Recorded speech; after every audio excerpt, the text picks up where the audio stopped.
The Infectious Diseases Society of America published their latest and most controversial set of diagnosis and treatment guidelines in October of 2006.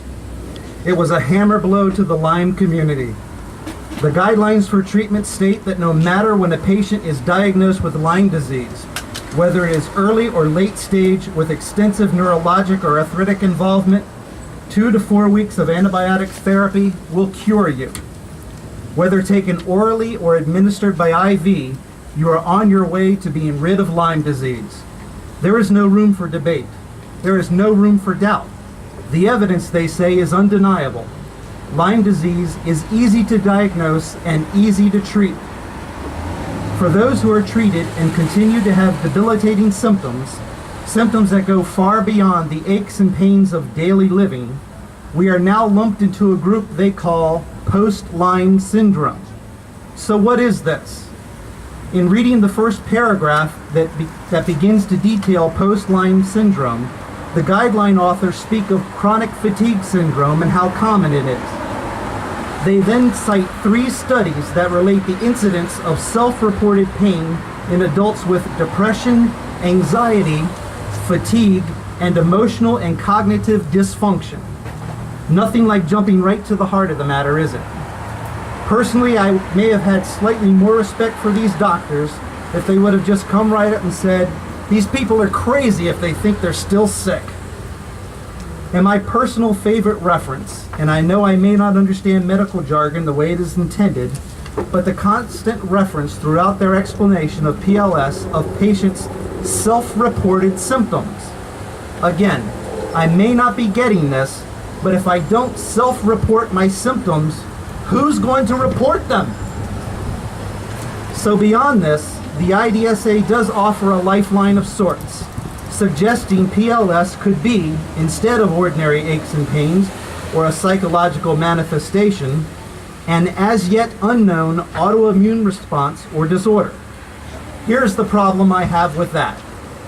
There is the old saying in medicine when diagnosing a patient, if you hear hoofbeats, look for horses, not zebras. So these hoofbeats leads the doctor to treat me for Lyme.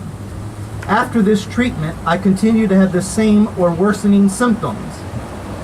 Now, can anyone tell me why, after 4 weeks of antibiotics, do these identical hoofbeats now mean zebra, not horses? I don't understand.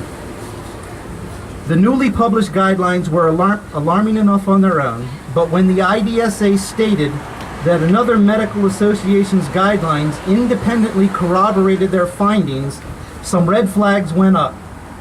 The IDSA knew that the 2 panels shared several authors, including the chairman of both panels, which is far from independent corroboration. Connecticut Attorney General Richard Blumenthal began investigating the IDSA panel and found multiple instances of conflicts of interest. Nearly all the panel members or their employers had done work for organizations that could benefit financially from the use of the new guidelines. Upon being presented with the evidence and the threat of an antitrust lawsuit, the IDSA agreed to have the guidelines reviewed. A new panel would be convened, open to all specialties, not just infectious diseases.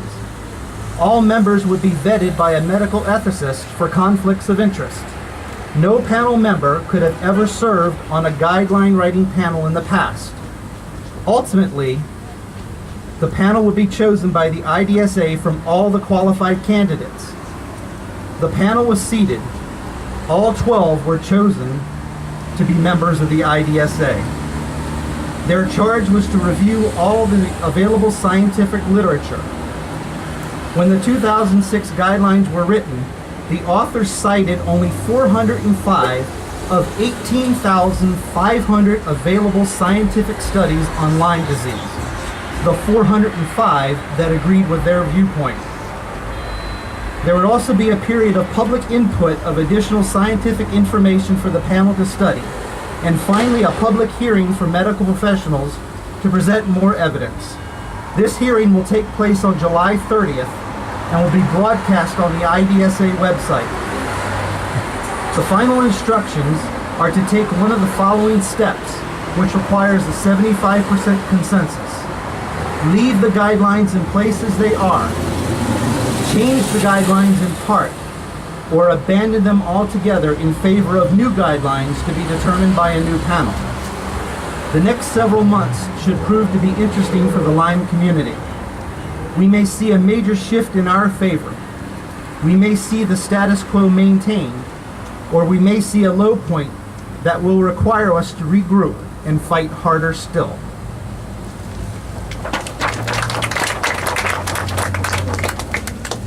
Hello, my name is Camden and this is Cora's story. 3.5 years ago, Cora was the president of her class, an honor roll student, on track for an Ivy League college education and a competitive runner.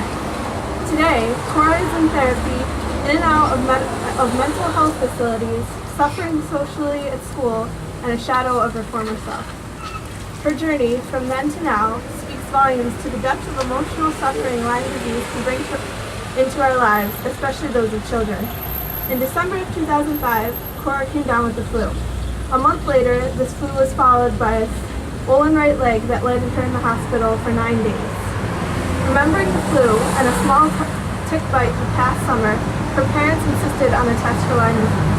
The doctors laughed. Who contracts Lyme in the winter? The test was positive. Cora was given IV antibiotics and 2 weeks tetracycline. She continues to have knee pain to this day, and her competitive running days have come to an end. In April of 2007, Cora again suffered a bout of flu, but this time didn't recover. She began to sleep long hours due to extreme fatigue, eventually sleeping 20 to 22 hours per day. Doctors diagnosed her with narcolepsy, depression, and chronic fatigue syndrome, but no doctor would test or treat her for Lyme disease, despite her history and the pleas of her family. Finally, in October of 2007, they found a doctor willing to treat Cora.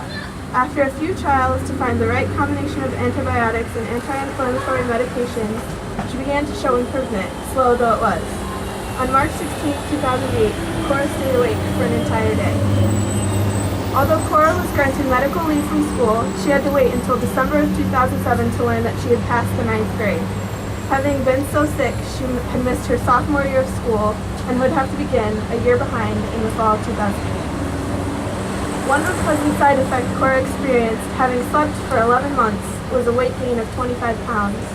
By the start of school in the fall, Cora had lost 50 pounds and was admitted to an eating disorder clinic for anorexia and bulimia.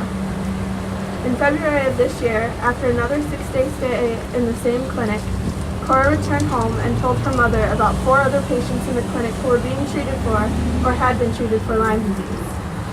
Cora is spending the summer in Vermont with a doctor to try and get a better handle on her problems.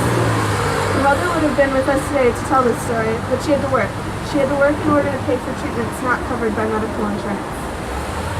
This is Cora's story, and I hope that with our continuing efforts to fund research into testing and treatment for Lyme disease, I will never have to read a story like this one again.